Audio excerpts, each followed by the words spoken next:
Hey everybody, welcome out to the studio live. As you might know or you may not know, I'm a saxophone player. So tonight is kind of personal. I'm more excited about it than I would probably normally be.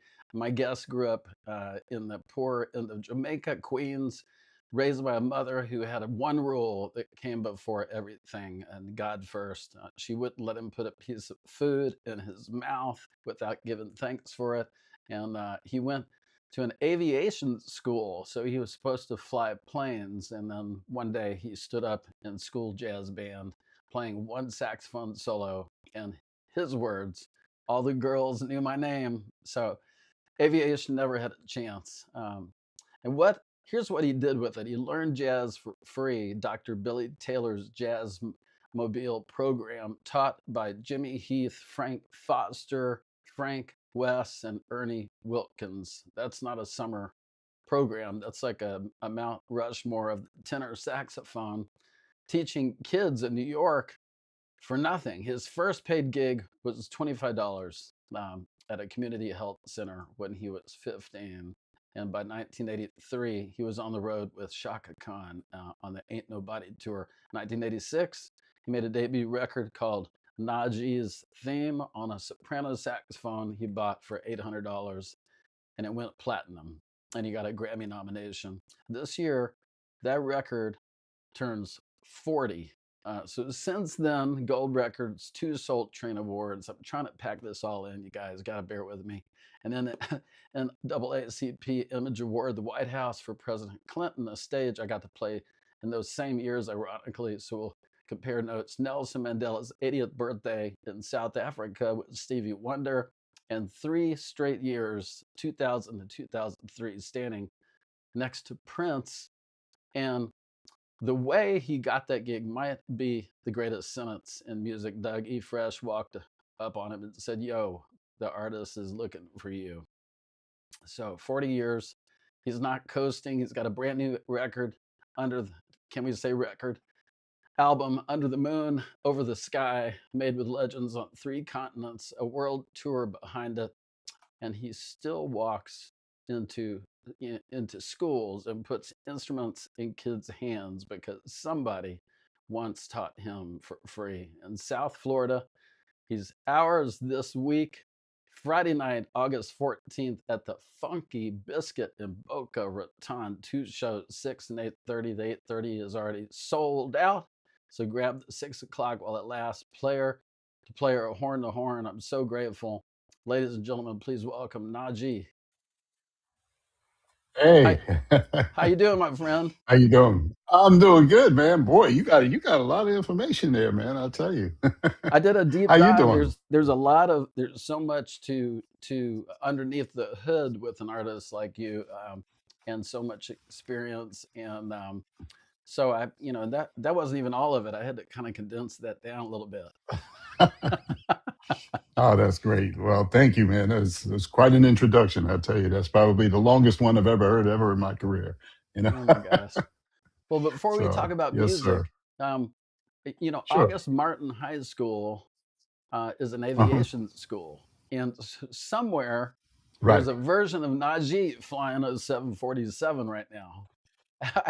How close did we Well, actually? on my simulator here in the house, that's about all I got here now. I got I have a whole simulator program, and I get to enjoy whatever current aircraft that are out there these days.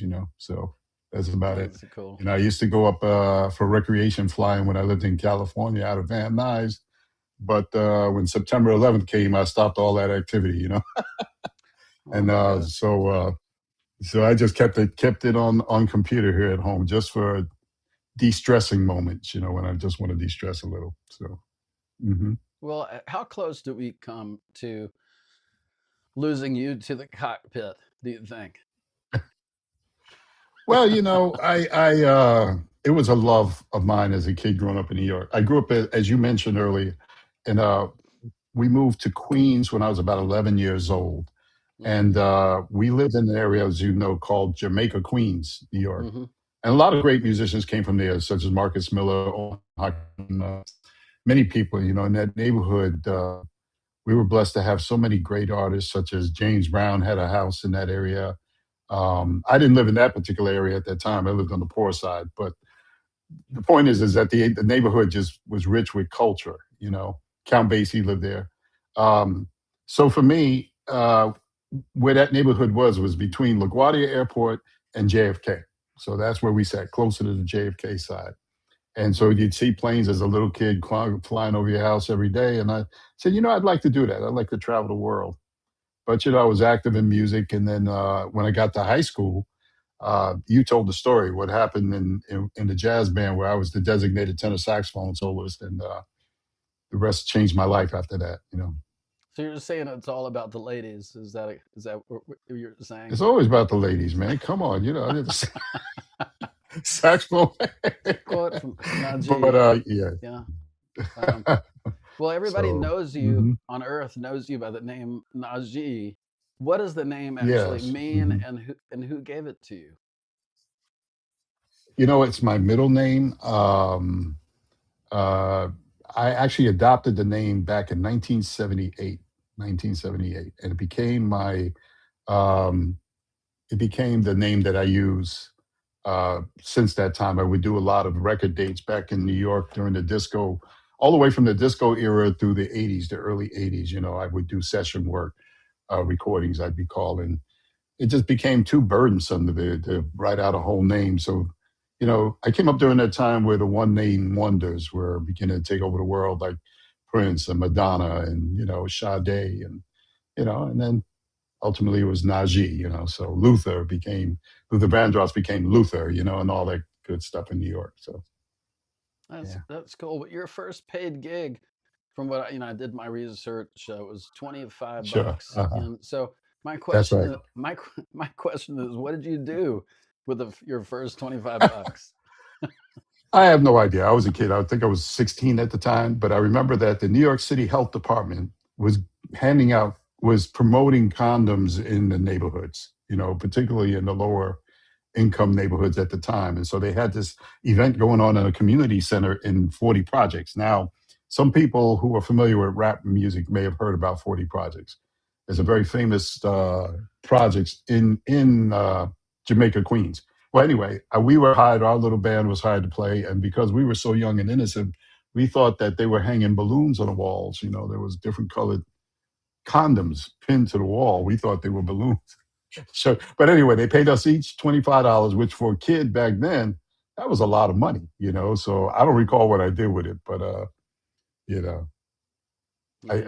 that's when I say I became professional. The minute you start making money doing it, then you become professional.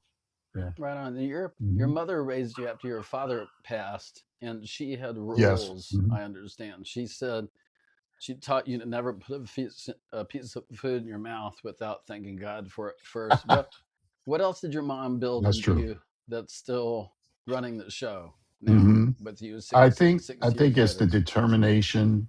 I think it's the determination not to have settled.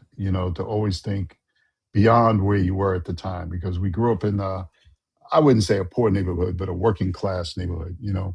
We for a short time we lived in Manhattan, in the Upper West Side, but when we moved to Queens, that was like a working class neighborhood. So we uh, we had to have determination. She really spent a lot of time with that. So How is that manifested? Like when winners sometimes just pick. I'm sure there's countless numbers of it. Where are a couple of times where you feel like the determination that has made the difference for you in your life? oh well, I think I think throughout life I had my challenge, particularly when I was in Boston going to school up there. My brother and I, we both were students at New England Conservatory of Music in Boston. We were there at the same time as Nelson Rangel was there. He's one of our classmates. Nelson Rangel, Nestor Torres, a great flute player, Regina Carter, the great violinist. So there was a bunch of us who were there during that period of time. And at the Berkeley side of things, Berkeley School of Music, you had Branford was over there. Eric Marienthal was there at the same time.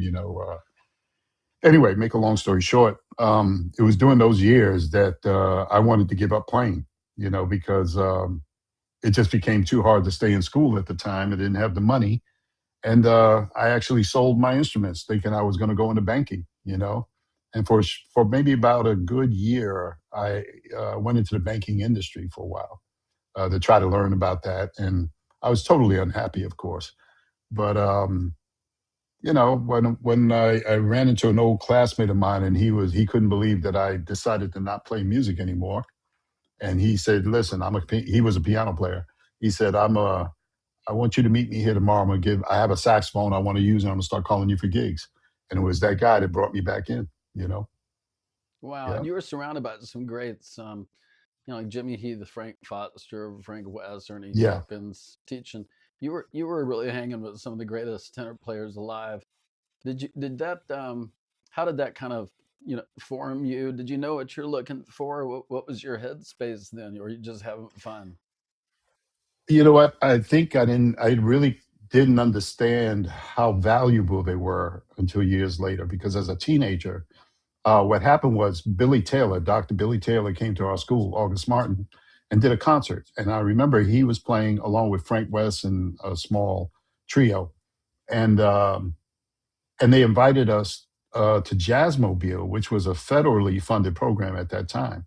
So for on Saturdays from like 9 in the morning to like 1 in the afternoon, you could take these classes with these master men who were, if they weren't on the road, they were there to teach, young students, New York City kids who had an interest in music. Um, at the time, I had two saxophones stolen. I was 16 at the time, and my horns were stolen. So all I had was a flute. But Jimmy Heath ran the master flute class. So that's how I really progressed Wow. on flute during that time. It ended up being a blessing. Um, so that's how it happened. It was a federally funded program. I know for a lot of people who are, I know we live in times where, some people are not for, having money to support programs that advance people forward like that back then. But yeah, I have to say I'm a product of New York City education and the benefits of taxpayers' dollars, if you will, of that time. So, Right, right on. Well, I'm a big mm, proponent of trying to help people understand that nobody comes and knocks on your door when you're 12 years old and says, "Hey, man, you that's right. kid, would you like to play the flute?" It has to be part of seriously, I just try to make it real practical. It's like people don't Sure. understand those places are where it begins. That's it. Yeah, Chris that's Bodie right. and I have the same beginning band teacher. These few amazing teachers, they change the entire Yes. tapestry of your community moving forward. But you and your brother Fareed went through Fareed. Yeah, yeah, Fareed. Yeah. went Hmm. through all of this side Hmm. by side. Bronx Community College, then both of you moved Yeah. into New Hmm. England Conservatory, and today Uh huh. he's still one of the ones booking your concerts, if I understand it. So most brothers like you Yeah. can Mhm. barely share a car. What's the secret to working with family for 40 years?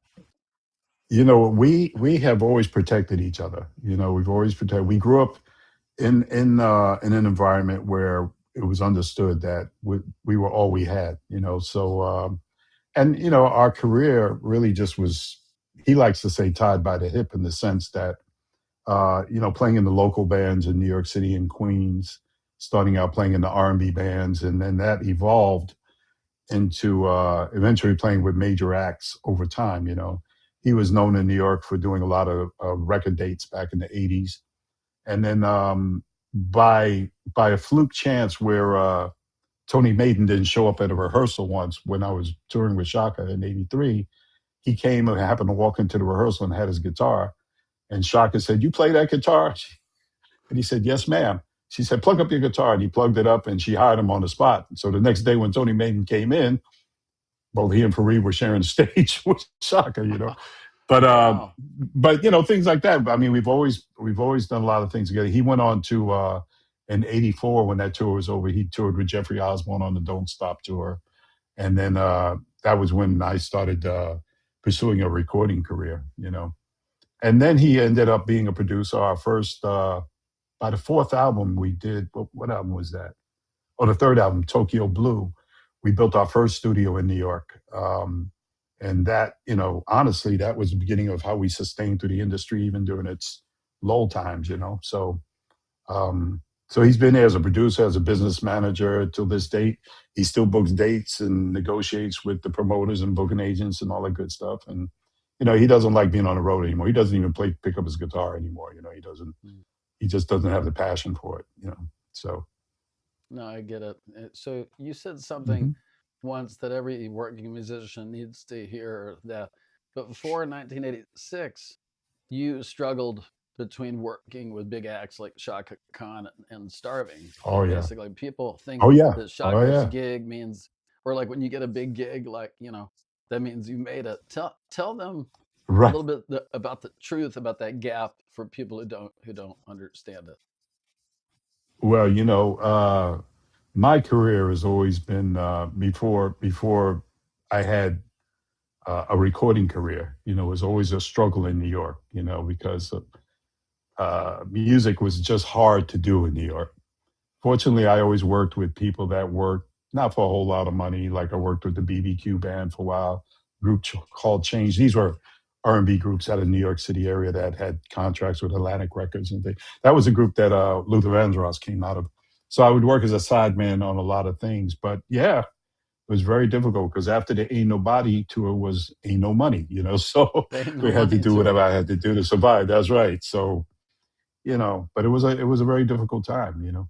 People don't understand what it's like to play in New York and hoof it around, and I mean, it costs money, to get everywhere. Even if you're great on the subway and all that kind of stuff, it's Right. everything. Milk and eggs is like $150, and it's like, it's like you just Sure. it's unbelievable to describe, but it definitely, if you look around in New York and whoever's standing, I mean, they're into it. That's the cool thing. Yeah. You can't really be Yeah. faking it, and hanging and making a living in New York. But anyway, I digress. So Yeah. when your brother pushed you towards the soprano saxophone, your answer was, Oh, you know about "Man, that, huh? man, I ain't playing that little girl horn." And That's then, right. That is very true.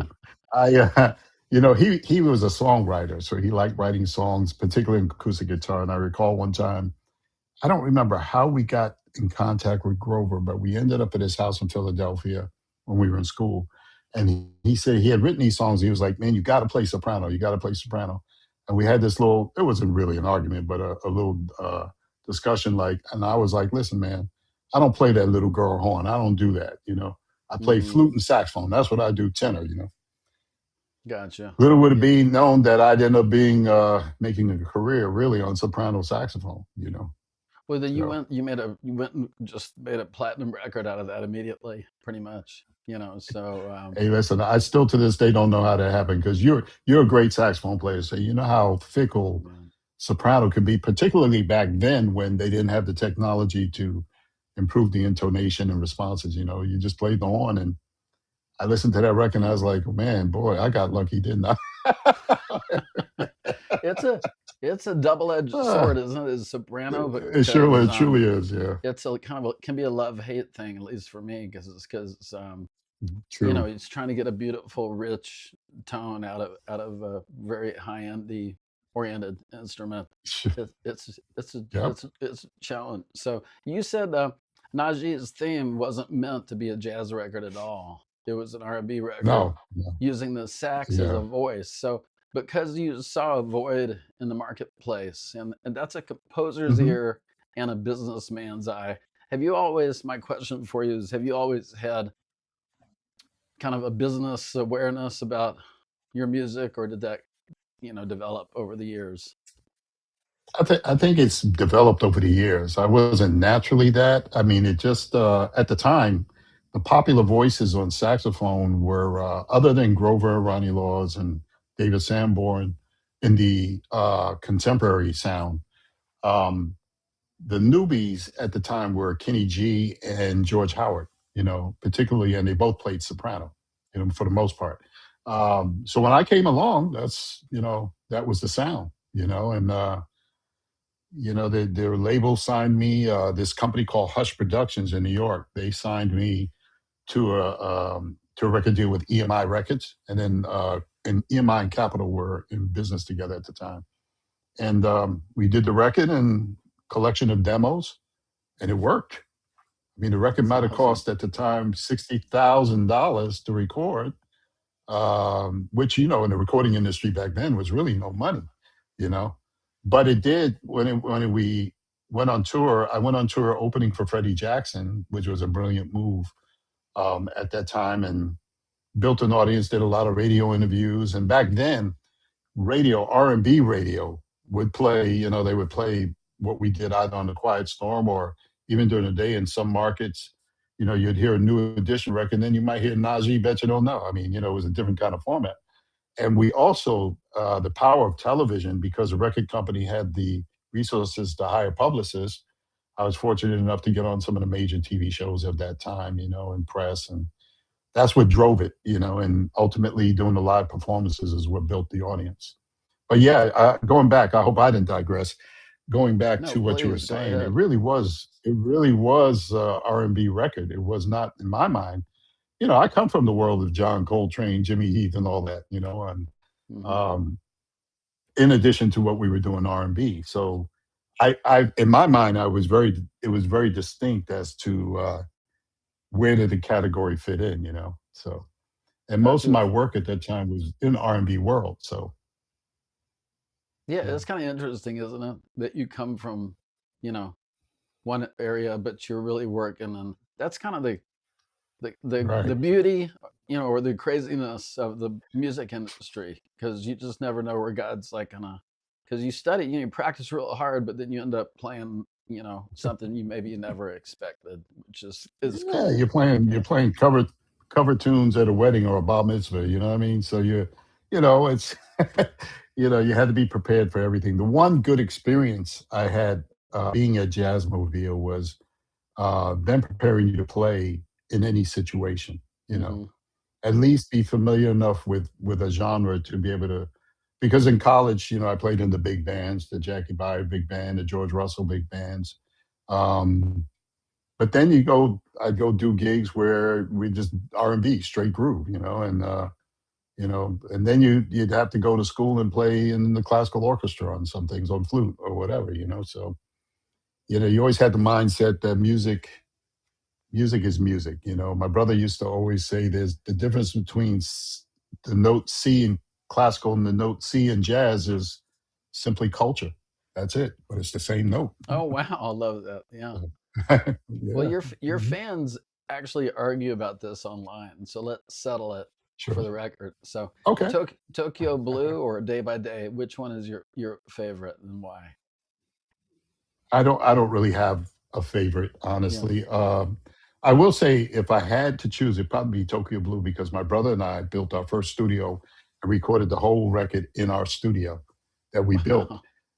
Not that we had a clue as to what we were doing, but because we had enough technical knowledge based on working in a studio late at night when it closed, we would sneak in the Fareed had the keys to a studio in New York City, and at Hmm. night we would go in when the studio was closed and record our demos. So we Wow. learned to work in a 48 track studio in New York City, Evergreen Studios at the time. At night, we would sneak in after midnight when the owners weren't there, and we'd work until like 9 in the morning. And we learned the basics of professional recording with that. So, That's dope, yeah, that's a man. true story. Yeah, So Najee's theme turns 40 this year.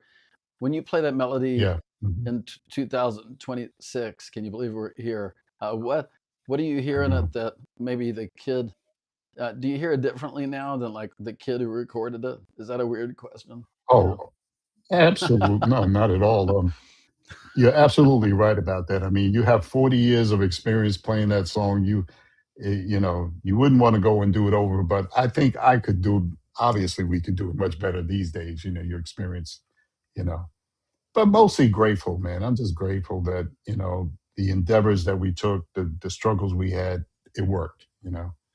That Yeah. that gold record, that first gold album didn't come because it was such a great record. It came as a result of collection of years of struggles and some successes, some disappointments. And when it happened, it was almost like, okay, this is I wouldn't say a reward, but and a clear indication that there was something that came together, as a result of all those things that came before it. Beautiful. I want to talk about a few people you worked with. We talked about Shaka, Sure. Prince. Um, the Prince story starts with Dougie Fresh walks up on you, says, "Yo, the artist is looking for you," something like that. What went through your Yeah. head, and Well, what happened after that? I that time is there's a lot to that story, but really, basically, I'd gone to a show in New York. I was invited through Prince's attorney at the time, Londo McMillan, to come to Prince's show. So I went with Maxwell, the singer Maxwell. We were all there, and at the time, Dougie Fresh was in the band, as a special guest of Prince. But at the time, he was just called the artist. He wasn't using the name Prince. Hmm. And after the show, he invited me to come to his after party, which he had at some club in New York City at the time. And I brought my flute. I was told to bring an instrument, so I brought my flute. Went in and played. Had a nice time. And maybe about 2 or 3 weeks later, I'm living in L.A. at the time. Dougie calls me and he says, "Yo, yo, yo, the artist, he's looking for you." I'm like, he's Yeah. true, sir. What? He's like, I'm like, he's looking for me. He's like, yeah, yeah. He said, "Yo, he loved the way you play that flute." He said, "Yo, that flute playing was dope. How can I get him?" Uh-huh. So he had Dougie reach out to me, and Dougie said, "This guy's going to call you." So this guy calls me, and he says, "Najee, the artist would like to speak with you." I'm like, "Okay." He Yeah. says, "But he got to call you back." Click, hangs up the phone. 5 minutes later, calls back, same guy. He goes, "I have the artist on the phone." And so Prince gets on the phone. He goes, "Yo, man, what's up?" And I'm like, "I don't know what's up." Yeah. He says, "When are you and I getting together?" Now I heard the rumors, so I didn't know how to take that question. Right. I said, Um. but it, Well. it was one of that's just the way he communicated. Yeah. I said, "I don't know. What do you mean get together?" He says, why don't you come out to Minneapolis?" I said, "Well, when would you like me to come?" He says, "Why don't you come out right now?" I was like, "Oh, well, I can't come out right now." He says, "When can you come out?" I said, "Well, next week is good for me." He says, "I'll have somebody call you." Click, just like that. It was Hmm. weird, man, just weird. And about maybe 10, 15 minutes later, I get a call from a travel agent, and he books me and my brother both to come out, first class, the whole nine. And we get out to Minneapolis, and for maybe about a week, it was just jam sessions, like 2 in the morning, man. We just hang out and jam, jam, jam. And then he finally asked me to join the MPG, to do a record with him, which was called Rainbow Children at the time. And so I went in Okay. the studio, did that, and then he asked me to join the band. And that's how it all happened. That's cool. Was Yeah. did any of the were any of the Peterson brothers in the band that around that time, or no? Oh, Ricky Peterson? No. Ricky and Who was in Paul. the They're band? It was Morris. Yeah, Morris Hayes was in the band as a keyboard player. What's her name on bass?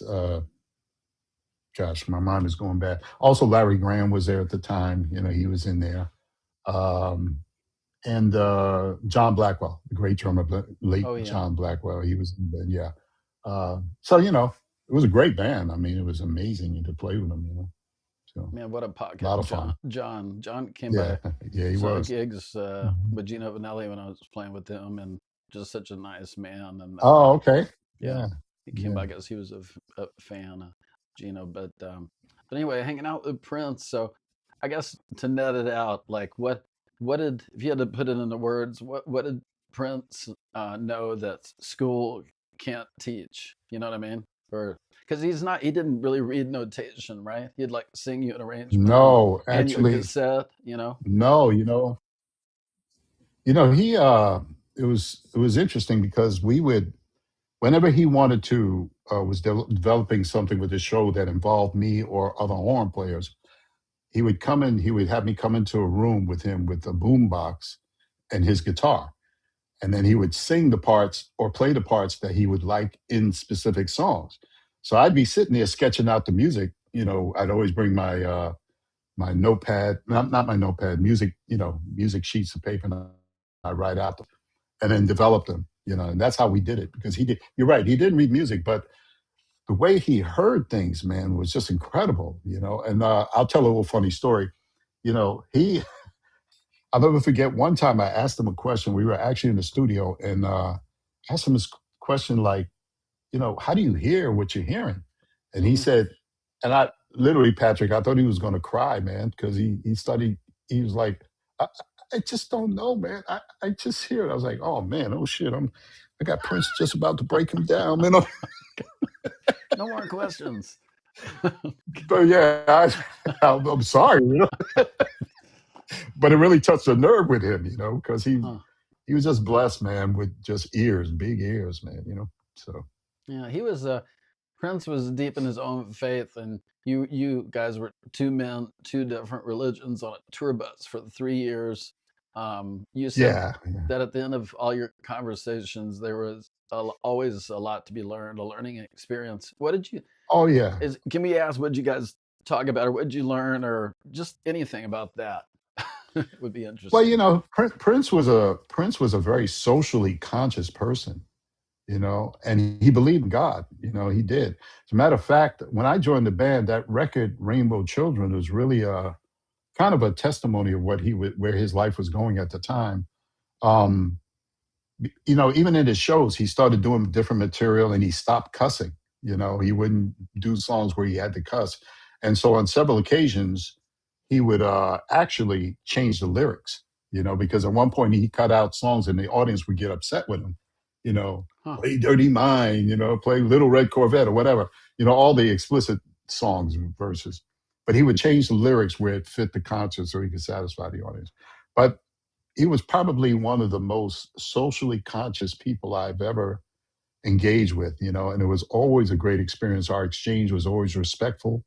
It was always finding the common connection, if you will, you know, Hmm. and educational at the same time. He was never disrespectful about anything. He was always, and he was a curious mind. He would engage you. He had a way of Hmm. engaging people in conversations. Like So in a childlike way, or just like what kind of like how would you characterize that? I mean, if you.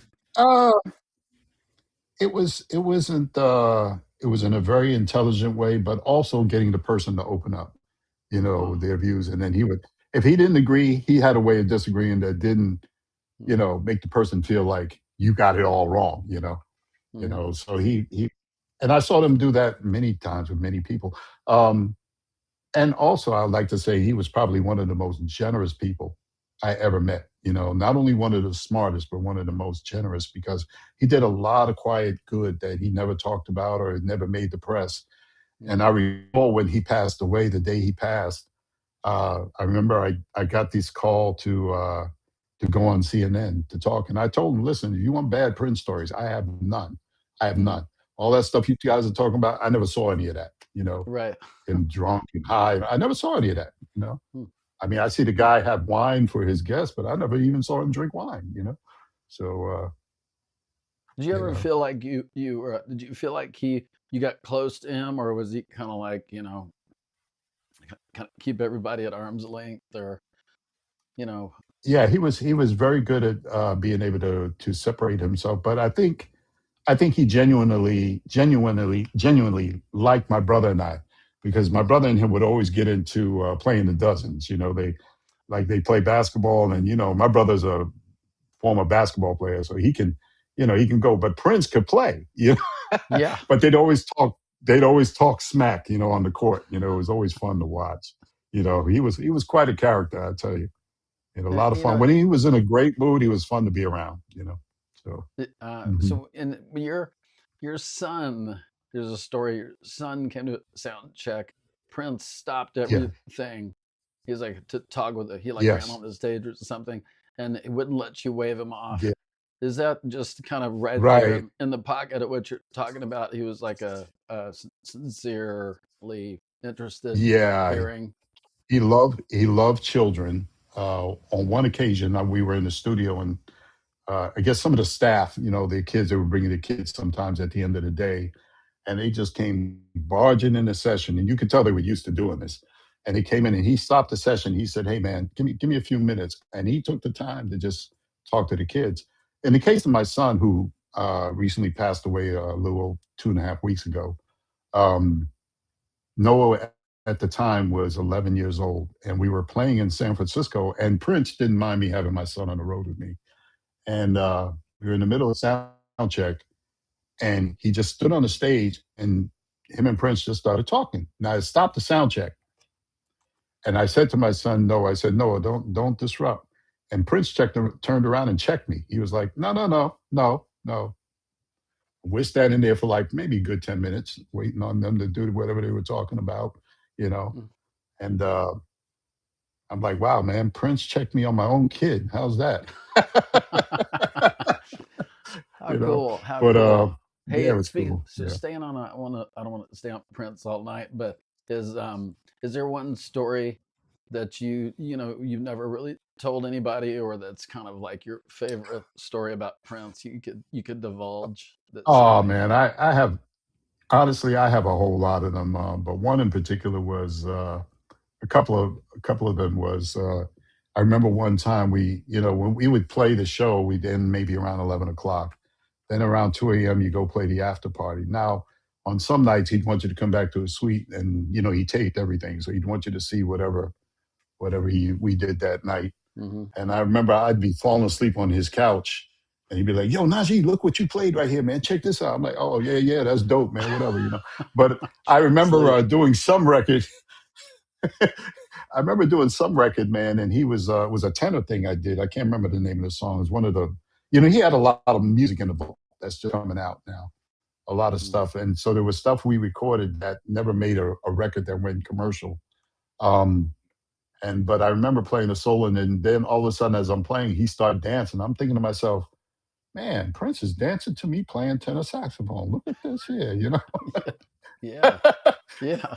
I'm Why watching wouldn't Prince he? dance to me. That's kind of yeah, it was Well, kind of yeah. fun, So, Heck yeah. but I have Well, quite a few. I mean, a lot of good ones too. Yeah, sounds like yeah. overall He used just to a wipe really my shoes on stage. I'd be doing a solo, and he'll come up and start wiping my shoes. I'm like, why does he wipe my shoes? I mean, but oh he was man. just that kind of guy. Yeah, That's cool. So there are two more rooms I have yeah, to man. ask you about because you've stood in Sure, places like so many people have never been. So the White House for President Clinton, ironically, is the same year as I sure. played there on the congressional tours, and then you were Nelson Mandela's 80th birthday at South Africa with Stevie Yeah. Wonder. hmm From the poor end of Jamaica, Queens to those addresses, how do you now that you're seasoned and have the retrospective back look, how do you put it all in perspective? Uh, it's hard to believe in some ways because I come from humble beginnings, as you will. I never took it to the point where okay, you've made it, or um, you're entitled to be there. These were just opportunities that came for whatever reasons, associations. In the case of Nelson Mandela, that was a great experience because I was invited as part of a delegation, which included Stevie Wonder and Shaka and a whole bunch of people. And but the greatest part of that trip was to be invited to the presidential residence and have lunch with him. And he was such a very easygoing man. I mean, you Mm. felt like you were talking to a friend. You didn't feel like this giant of a human being was bigger than you. He was just great to be around. Very easy man. Same thing with President Clinton. Like you say, you've been there through there. President Clinton is a great man that, in my opinion, that was just great to be around. He always made you feel welcome to be in his presence. So I cherish those things. I really do, because those are things that perhaps people in my family could have never imagined, ever doing. So we That's feel honored. beautiful. Thanks for sharing Yes, that. sir. The new record, Yeah, talk about the new record, Under the Moon Over the Sky. You built it sure. three continents. Barry Eastman in New York, Ah, the same Barry Eastman who yeah, produced Day by Day for you 40 years ago. So things have kind yeah. of come full circle. Robert Hebert hmm in Brazil, Bluey from Incognito in London with Yeah. Regina Bell. I'm a huge fan of Will hmm Downing, Eric Robertson, Chris Walker singing. 40 Yes. years, you're still looking for new rhythms. What did Brazil give you that New York couldn't? Oh, you know what? An experience that I can't even explain. You know, you got some wonderful musicians down there, great musicians. I mean, and it was just a great experience to be down there and work with them. Um, there was a project I was involved in called Bossa Nova Noches, which was produced by Robert Abear, which is why I was down there. And two of the songs on the current album were really I got the licensing from them to use. You know, a remake of the Bruno Mars song "Nothing on You," which featured a Brazilian artist by the name of Monique Ellen, who's Brazilian but she speaks English very well. And I can't think of the brother's name at the moment. He's actually singing in all Portuguese. So two of those songs came from that experience, and then the rest of it was really right after COVID when I was just calling up my friends. This was the first time going independent, doing it without the backing or financial help of a label. Um, so this is my first attempt at it, and we seem to have been doing pretty well. We just had a number one Billboard hit with Will Downing on there, which I didn't expect at all, to be honest with you, because I wasn't. You know, when you put a record out, I don't know if you feel this way, Patrick, but I don't put records out with the thought of, oh, I'm going to go hit number one, or I'm going to do this on the charts. You know, I just put it out, and Yeah, hopefully it does well, and there you have it. get So into that's it, give pretty it much it. your all, and do your And best, that's it. and then it's up, then it's Exactly. out It's to out the of your universe, hands. and then it's like, yeah. So, uh, Well, listen, the but it sax was a labor players. of love, particularly because it's independent. Oh, Go I'm ahead. I'm sorry to sorry. interrupt. The sax players are going to riot if I don't ask you to walk us through just quickly, just walk us through your gear, what you're playing, and the setup, and Oh, uh, you know. well, I will be honest. I've been struggling with my tenor, over the last couple of years. I just started playing a Theowani slant model, a number eight slant, which is more of a traditional sound. Kind of reminds Yeah, me of a Link. Yeah, a little bit. It's not like I have several of their pieces that they've given me, like the what's the one called the Shiva. yeah. Uh, it's a brighter mouthpiece, but this one here, they didn't give this one. I bought it actually because I was curious about it, and it's more of a little more of a traditional sound, but I like it. It's in a strange way. Um, I've been going between my Mark Six and I don't know if you're familiar with Roberto Wins in New York. I He sure made a am. series of saxophones. You are Yep, okay. I sure Well, I'm am. using one of Yep. his horns. Yeah, he had a Hmm. horn designed for me years ago that I put down, and I just picked it up. So when you come this weekend, you'll hear it all. Yeah, I would really appreciate your honest opinion. Oh my gosh, I just love from it. I'm your in perspective. sax heaven. It's funny Yeah. because I have so many mouthpieces. Let's see here. I mean, I have like, Okay, bring some that you're not using that you would like me to try oh it. I my would love. gosh, I still, it's like a forever thing. I have like some Theo Wanis, like I have a Durga, I have a Tin Fam. I've That's the been one, Durga. Yeah. trying, and then I Mhm. have um, a Drake. I've been messing with, and I like all of them.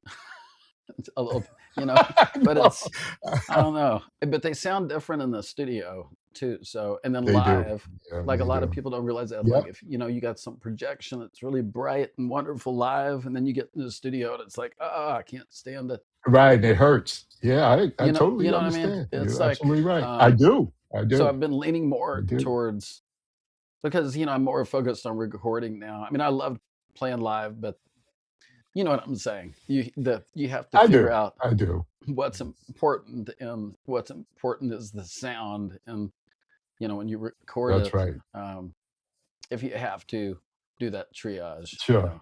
but anyway, thanks for sharing that. I'm on a search, man. I'm trying to figure out. I have them all. I play them all. I play them in my studio, and I have not figured it all out yet. But they all make great No, pieces. I will I don't say think that. any of us ever do, man. And on flute, I go between Haynes, and I have for recording on the album we were just talking about. I used a Brandon Brothers flute with J.R. Lafine head joint. That's a gold flute. And I find, well, people may say, well, why are you using such an expensive flute for what you're doing? But there is a difference in the recording and how it captures. There's just certain things that the average ear wouldn't be able to hear. But as a player, a flute player, you can tell when the mic goes up. There's certain things that are captured as a result of the precious metals. There's a difference. So I don't take that flute on the road. That's just for recording. Just so. Yeah, Yeah. but so there's some parents watching tonight, like with a say a 10-year-old kid who wants to play the saxophone. You are that kid in a free, program help change your life. What should that family do tomorrow morning to get a young instrumentalist? And can a young instrumentalist still do what you did in 1986 in a world of Oh, TikTok and algorithms? well, that's a great question. I really do feel a little bad for some of these young people coming up because one good thing is we have a lot of YouTube stuff. So YouTube University is always great. Um, but I think I would start there and get a good basic teacher, somebody who can teach the fundamentals. There's a great young saxophonist by the name of Ellis Hamilton who's getting a lot of radio play now on Sirius XM, and he's just blazing up there. And I was fortunate to sign him to the label I started, and we're coming up on his fourth single. He's had great success at radio and his live performances. But I've known this kid since he was 13, and I Wow. started with him Ellis when he started. He's now Hamilton. 28 years old. Ellis Hamilton, yeah, look him up. He's a great alto player.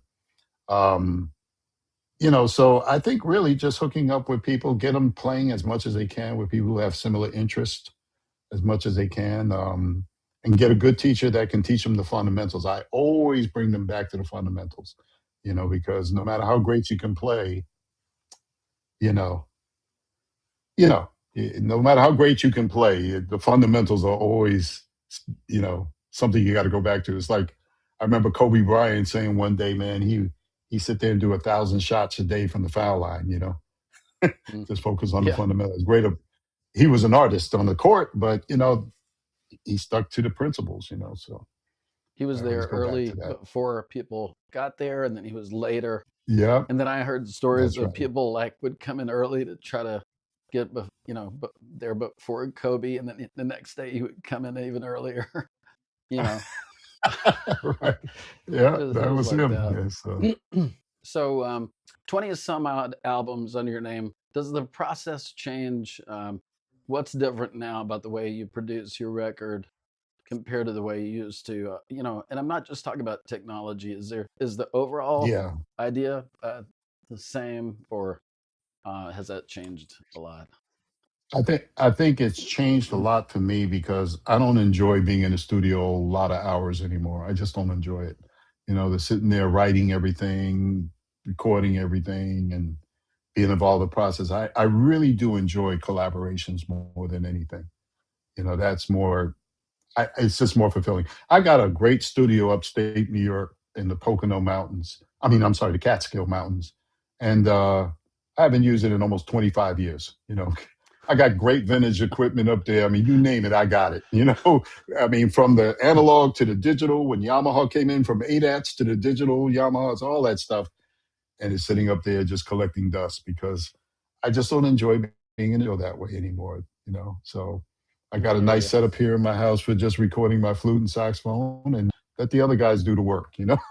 Yeah, man. Yeah. Well, So yeah. talk about this new world, the fractions of a penny problem. So streaming pays instrumentalists almost Ooh. nothing. Yeah. Real talk from a man who Yeah. survived every format. How does a young player actually eat in I 2026? know. I wish I had a solution to that question, honestly. Um, I will say this: doing albums are no longer profitable. You know, the way we used to do it back in the day, you do.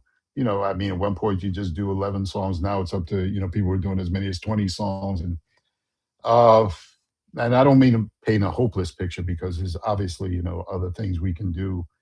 Um, but I think unless you're fortunate to really sign to a major label that's willing to make the commitment, the financial corporate commitment to an artist, you it's kind of a double-edged sword. I think um, it's really good to think independently and utilize all the resources that are available independently, you know, Mm. and to try to get singles that can get hopefully Sirius XM play because that's really where the money is now, you know.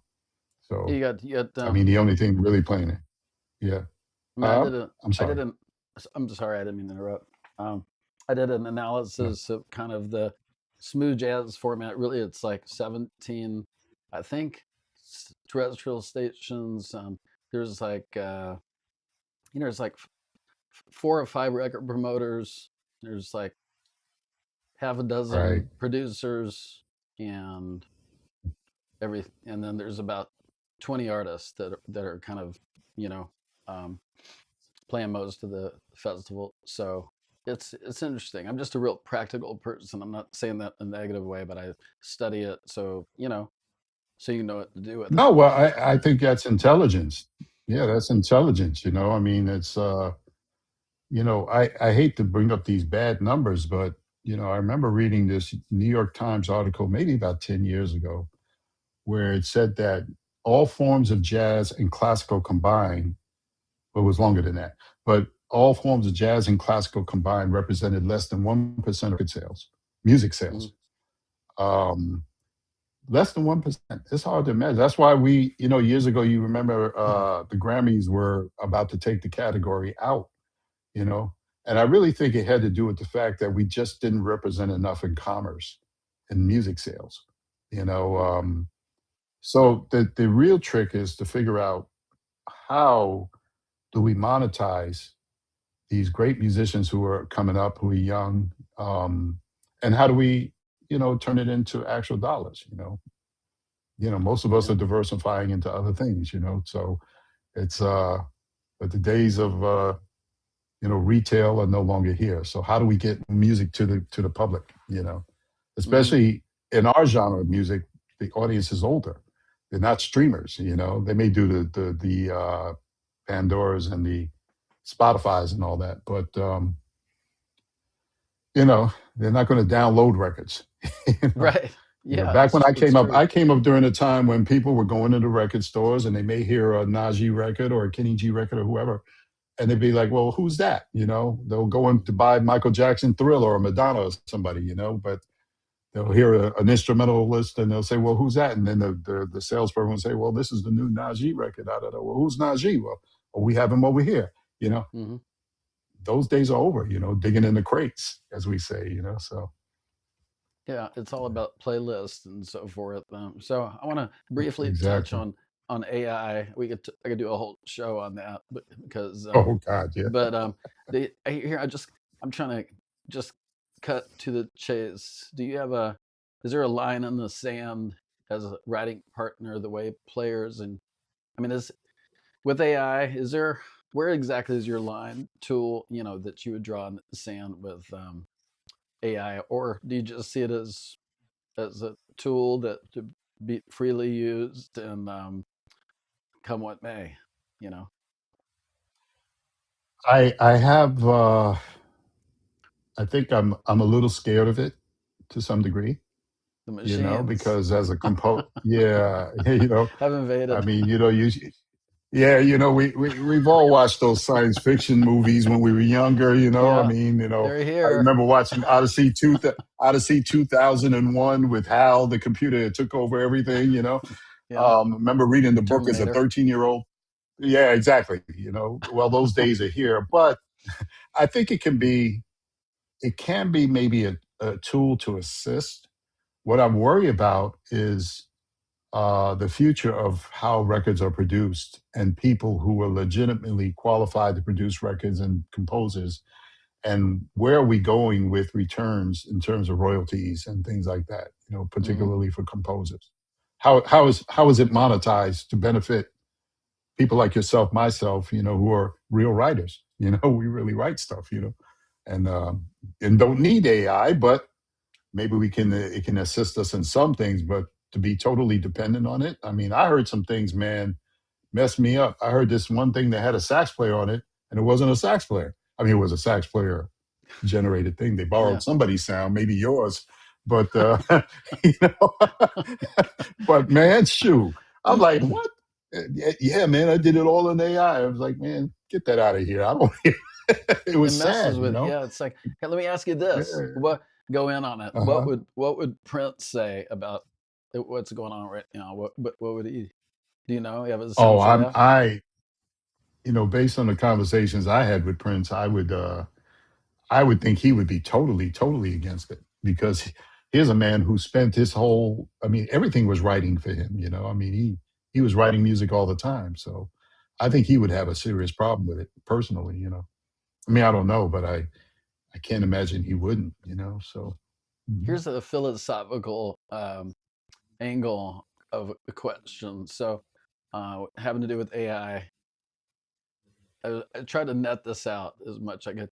If you can't tell, then does it matter? Yeah, well, I know there's a few artists out That's there. a terrible question, but Yeah, I'm trying to, Yeah, trying to it get to is, the but core of like of the issue of the matter, and that's kind yeah, of I don't know. yeah, but you know what? The one thing they can't do is replace a a Patrick Lamb on stage, you know. I don't know. Or they can't produce a Probably Najee shouldn't. on stage, you know. That's the one thing, you know, but I don't know, man. It is an interesting paradigm to witness, you know. So, Okay, so quick mm, rapid fire. I'm not going to keep you all night. Thank you for your time. I know, I have like sure. 400 million questions I could ask you because I really enjoy learning about you. But so Sure. just quick fire. If you could keep sax or flute, if you could keep one for the rest of your life, which one goes home with you? Probably the flute for me. Yeah, Hardest song. because I always go yeah, I go everywhere with my flute. I mean, because sometimes the saxophone is particularly as I'm getting older, I don't think I enjoy carrying it as much anymore, Yeah. you know? I don't enj and I certainly do not enjoy trying to find reeds, man. I hate Oh it, my you know? lord. I've been, on Yeah. soprano lately, I've been using those, the company out of Canada, their reeds, the synthetic reeds, Legier. you know what I'm talking Leger, Legier. yeah, Leger, I'm Oh sorry. Yeah, yeah. been using that on there, and that works because, you just bring the horn up and play. I just haven't been lucky on tenor with that, you know? Have you tried the Um, alta? The alta reeds? no, Barrel. I have Barrel. not. No, no. Man, there's You some. is that what you're using? I was, I'm going in and out of. I I like them a lot in the studio. I've been leaning more towards the cane again, but um, Mhm. but yeah, Alta synthetic are pretty dope. Something you should Oh, try okay, maybe. okay. Yeah, Do you use a hard reed? What's your opening on your mouthpiece that you're using? it's a What are you using? eight 8 star. star, okay. Well, That's pretty open. yeah, So you yeah, would use like a 2, maybe 2.5 to yeah. Two and a is, half. I that use opening? like a two and a half medium soft. Oh, If okay, okay, something like that, like okay. Lavaz medium soft, or I've tried the Boston sax reeds, kind of like those. Yeah, I've tried them too. Man, I gotta show Yeah, you. I'm gonna show you. Like I have okay. so many reeds. Oh my god, you know how it is. See, I got surrounded by mouthpieces, and Yep. you know, these are reeds I've Listen, been I'm going I'm through. I'm there with you, my friend. I'm there with you. But yeah, tenor, man, I've been going through like let's see, Lavaz, and then Nexus. Makes good reeds of Yeah, yeah, I those. have a few of those, yeah, So yeah. I just you know, I still like the Rigattis. I actually, been using the Rigatti Gold on this slant mouthpiece. It seems to be pretty real. I I haven't just tried went those. started using it last week. Yeah, they're, Rigatti Gold, yeah, if you, get them. Now I use, 3 medium on this slant, which is a 8 opening, you know? Yeah, I'm gonna so order some as soon as I get off the phone with you. but you got to be careful Regarding, because they come in soft, medium, hard, and it's like you could spend a lot of money trying to figure out which one works for you, but and they're expensive. So, but yeah, you can order them online. They're really good. Yeah. okay, Regarding. So, Mhm. hardest song in your catalog to play live? Is there one? I mean, I know I have a couple that are just a little more um, science project, you know. So it's like you have to make sure you're you're up to speed. Do you have any Sure. songs? Yeah, that you is there a song that you're just like, oh, I better check that out before the live show, or that Uh, hardest song in your catalog? the hardest song is a song I play on flute by Chick Corea called Morning Sprite. We play that in the show. Yeah, we play that. So, and that's generally for us to get into something that they're more familiar with. But I got great musicians in the band. You got to let them go a little bit, So we go up, we jump into a little bit of that, just enough to let the audience know, yeah, we can go there, but we're not going to keep you there. We're just going to move into something else. But that's probably the hardest song I play, you Let's go. know. What does a day off look like for Najee, for you? For me, Yeah, sleep. what's a day off? What's that sleeping? Sleep, sleep, man. I mean, if I can get it in, because I'm a very early riser, so I wake up probably between 3 and 6 in the morning when I'm on the East Coast. Um, yeah, so and then I might fall asleep at 2 in the afternoon to about 4, and then I'm up, till midnight. Then I get back up at 3, between 3 and 6. So it's kind of a, you know, My wife's yeah. So various like things. that. She's super early, and then I'm super late, so it's a little, I don't know. It just is what it Little bit is. imbalance. Yeah. Yeah, we're Yes, perfectly sir. balanced, but imbalanced. So it works Yeah, out I got you. fine. But so if how much do you still practice a lot? I practice in bits. I practice more on the road than I do at home, honestly. Um, I have to find motivation, when I'm here, because when you're on the road, you're just doing And what you where does do that and come from? you want to Like be sure. when you're trying to like, hey man, I'm feeling blah, and I gotta get Yeah. motivated. Where's my passion? What do you do? Yeah. You know what? I got saxophones in different parts of the house. So, and flutes. So if I walk upstairs into a big den area, I got a couple of flutes in there. I'll start, if I hear something in my head, I'll go and do that. But generally, I'll wake up in the morning. Usually in the mornings is when I hit some things, and I don't spend a whole lot of time like, back in the day when you were a kid, you'd be playing 6, 7, 8 hours a Yeah, day, those, yeah, not anymore for me. I mean, now if I get 10 minutes in here, 10 minutes in there, 15 over there to keep what I call maintenance practice. Then before, like tonight will be I start on practicing. It takes me about 3 days to get comfortable on flute if I've had it down. With the death of my son over the last few weeks, I haven't really been motivated to pick up. Not to make this a violin moment, but that's just it. My mind just not has not been there. But tonight I'll start to do a few exercises on flute to get the micro muscles back on that instrument because it's very unforgiving. you're like You can you wear a have to be an mask. athlete to do what we do. People don't realize that. I mean, the muscles. They really, yeah, It's an athletic endeavor on certain level. But I want to talk about leave people with your official philosophy, which is that music should be a celebration of life and culture. Your mother's philosophy was yes. gratitude before everything. Don't eat but without giving thanks. Are Mhm. those the same idea? Is horn how you say grace? Would you say is that a Yeah, yeah, sort to of? a degree, maybe.